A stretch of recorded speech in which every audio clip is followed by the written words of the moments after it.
Bonjour à tous, j'espère que vous allez bien. Je vous retrouve aujourd'hui pour une crème corporelle hydratante à l'orchidée.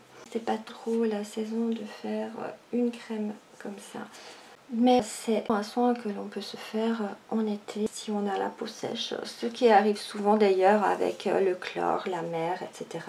Donc il va également très bien pour l'été. Je vais en faire pour une quantité de 200 ml. À l'intérieur, j'ai décidé de mettre 10 g de beurre de karité. Je vais rajouter 20 g d'huile végétale de baobab qui est adoucissante et réparatrice. Elle va très bien pour la peau et les cheveux également. Je vais encore mettre 20 g d'huile de périlla. Elle est apaisante, elle aide en cas d'allergie. C'est une très bonne huile après soleil aussi, donc elle a diverses vertus qui feront tout à fait l'affaire dans ce soin. Je vais mettre 16 g d'émulsifiant olive douceur qui est adoucissant et protecteur.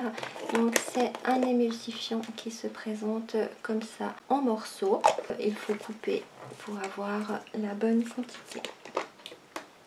Je vais mettre 110,8 g d'eau.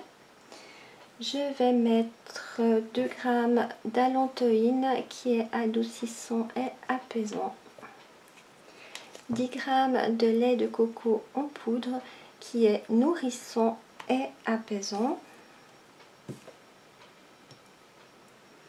8 g de fucocère qui est apaisant et hydratant.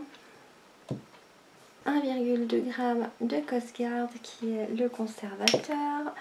Je vais mettre la fragrance pluie d'orchidée de la folie des senteurs. Et continuons dans ma folie des micas. Je vais mettre du mica pêche. Je viens de recevoir plein de micas de la folie des senteurs, donc c'est clair que ça donne envie de les essayer.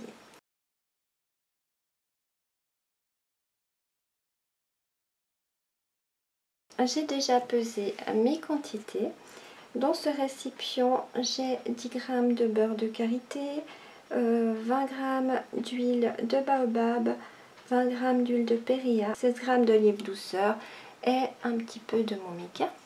Et dans celui-ci, j'ai 110,8 g d'eau. Vu que mes faces sont déjà fondues, on va pouvoir passer directement à la recette.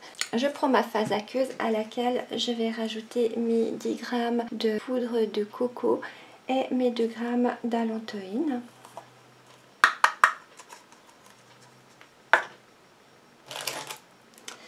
Et je mélange. Mes deux actifs sont dissous. Je prends ma phase huileuse que je viens verser dans mon bol.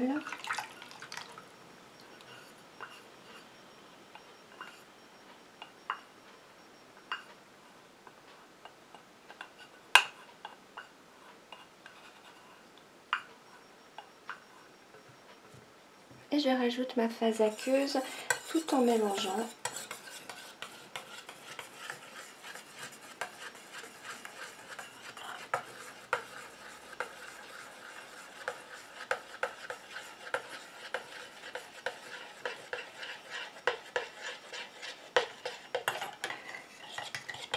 Et je continue à mélanger comme ça jusqu'à ce que tout ça épaississe et refroidisse. Pour les personnes qui sont pressées, vous pouvez mettre le récipient dans un fond d'eau froide après 2-3 minutes. Voilà, alors je vous retrouve quand on peut continuer. Ma crème a bien épaissi, ça nous donne une jolie texture. Maintenant, je rajoute mon Cosgarde, c'est-à-dire 1,2 g.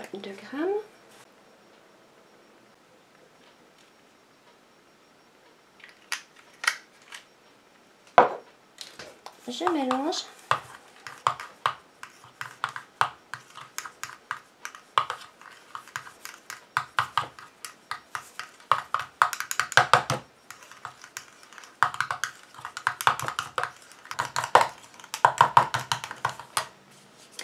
Et je rajoute ma fragrance pluie d'orchidée. Je vais déjà en mettre 30 gouttes.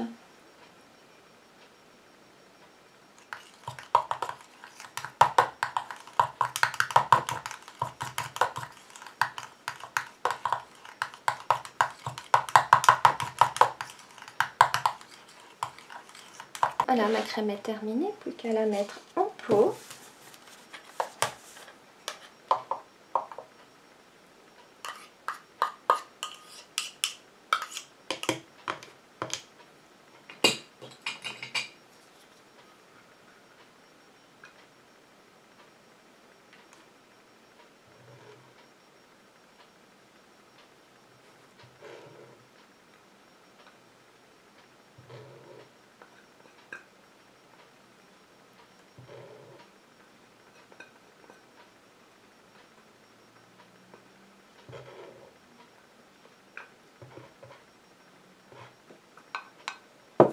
Ce qui nous donne une belle crème.